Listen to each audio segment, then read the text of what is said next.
I'm Aaron from PhoneDog.com, and let's say you really like the Samsung Galaxy Tab line of tablets. You really like it, but you think 7 inches is too small. You think 10.1 inches is too big. Well, this is the device for you. It's a Samsung Galaxy Tab 8.9. Now, this one's available on AT&T, and it's packing an 8.9-inch display and LTE connectivity. So if you're in a market that supports AT&T's 4G LTE, this is the tablet for you. 1.5 gigahertz dual-core processor, honeycomb, and more on this bad boy. Let's take a look at it in the full unboxing, but first, special love to Best Buy. When you go into Best Buy Mobile, you'll walk out working. Whether you get a tablet, you get a phone, whatever, they'll make sure you walk out the door and you're good to go. Your email set up, your web set up, and you're taking advantage of everything these mobile products have to offer. Let's take a look. Is this the tablet for you? We'll find out starting right now. So Galaxy Tab 8.9. You don't like 7, you don't like 10.1. Here's a nice little mid-sized tablet for you. And it's available on AT&T, and it sports their LTE connectivity, which is really nice. So if you're in an LTE market, one of the 15 that are available right now, you can take advantage of it. Here's a quick start guide. And how connected are you? They want to know. Samsung Galaxy Tab 10.9. Well, you can activate your mobile broadband data service. You can activate and it tells you more about LTE, yada yada. Anyway, here's the tablet. Galaxy Tab 8.9. Got the SIM card, which is already installed on the device. And then we can see what comes in the box as well. Special thanks to Samsung for hooking us up with a review unit, health, safety, and warranty guide. And then we have your USB cable down here. Nothing under this big, obnoxious cardboard thing. But your USB cable and then your AC adapter module here in the box, which it is a US one, so it pops right down in there. Not that way. This is why I don't assemble things on camera, because I'm terrible at it. But you get the idea. There's the AC adapter module. And then the USB cable connects on this side and becomes your charger. So I'm going to take all this back down in the box. But you get the idea. It's quick and easy and simple. So there's that. And you get some reading material for the weekend as well if you buy it today, which is even cooler. So 8.9-inch display. It has a 1.5 gigahertz dual-core processor. Has a camera on the front, camera on the back. And let's go ahead and pull this off so we can take a look at the back. Nice black, kind of glossy, if you will, kind of soft to the touch, but still kind of glossy back with some silver accents. Then over here, AT&T logo on the front and on the back. And then on top, you have your 3.5mm headphone jack, your volume rocker, power button. You got your SIM card slot for LTE. And then down here, you have your speakers and your proprietary charging port as well. So let's go ahead and power this on and see what we can do with this bad boy. 8.9 inches is a nice medium. 7 inches is too small for a lot of people. 10.1 is a little bit too big. This seems to be a happy medium. And actually, you know, a lot of people ask me personally which one my favorite is. The answer is 8.9. I think this is a nice balance between too small and too big, and it's easy to carry as well. So it falls just under the iPad 2 and just under the Tab 10.1. It's a little bit bigger than the Playbook, a little bit bigger than the Tab 7 Plus as well. So everything possible popping up. This, like I said, Charlotte does have LTE connectivity, so we can take a look at that as well. But let's get this started up. Welcome, welcome, welcome. And activation's complete. Let's go ahead and skip all this stuff if we can.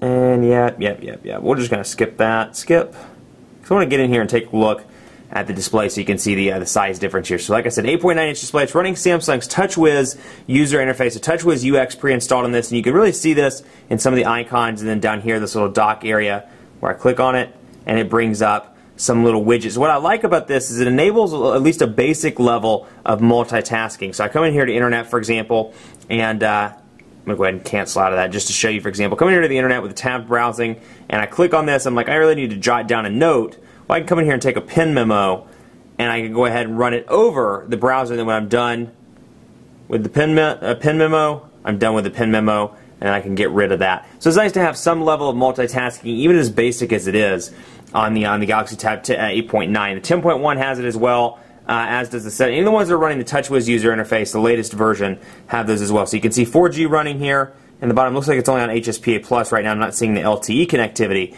but you can see this is very familiar to TouchWiz 4.0 and some of the stuff on the phone side of Samsung's TouchWiz user interface. You've got your clock here, which is off, your battery indicator, your network connectivity, you've got Wi-Fi, notifications, GPS, sound, and auto rotation. Shows me that Wi-Fi networks are available, and of course I can activate and adjust the brightness and the settings from that. Now out of the box you get some applications, I'm sure. Let's take a look here in the apps and see what we get. You get AT&T Code Scanner, looks like AT&T Community maybe, Family Map Navigator, Featured App, you get My AT&T, then you get a lot of Samsung stuff as well, Media Hub, not Hug. I mean, I don't know, maybe Samsung likes giving hugs, who knows. Media Hub, Memo, Movies, Polaris Office Pen Memo, Photo Editor, and you get, let's see, what other Samsung stuff? Featured Apps, which is actually an AT&T thing, but Pulse, Quick Light, Social Hub, which is Samsung, Zenio, YP Mobile, which is AT&T. So you get quite a few pre-installed applications on this device, regardless of whether you consider it to be Samsung's application or AT&T's applications. And that said, hopefully you can remove at least some of this. So if you come into Settings, we'll take a look and see what we can do with the applications. Let's see. We'll manage these and see if we can get rid of some of the AT&T stuff. Just because I'm curious. Let's see. All. And let's try this. AT&T Family Map. Force Stop. Doesn't look like you can uninstall it, though. AT&T Family Map looks to be pre-installed on there. Let's take a look at Communication Manager. Force Stop. I'm not seeing any ability to uninstall, so that's something to keep in mind. Looks like you may not be able to uninstall the AT&T applications on the tablet. So they made headway with the phones, but at least on the tablets, it doesn't look like you can uninstall these out of the box. So again, clear data, clear cache. Yeah, so I'm saying it's not giving me the ability to uninstall any of these applications. So something to keep in mind there. But much like actually Ice Cream Sandwich now on the Galaxy Nexus, you can take a look here and see your applications that are running. And I'm already used to Ice Cream Sandwich, where you swipe it and get it out of the way, but you can't do that on Honeycomb. But you've got Internet Settings here, and then over here I can take a screenshot. So if I'm taking a really cool picture, I'm in a web page I want to share with somebody, I can click that button and I can take a screenshot and send it over to my friend, and it's good to go. So we can come in here into Messaging, for example, and take a look, and we'll load up Messaging, and we'll enter, we don't have a recipient, but let's go ahead and say hey there, and you can see the keyboard. 8.9 inches, what I really like about that is not only is it easy to hold in landscape mode, but when you go into portrait mode, you can hold it with two hands.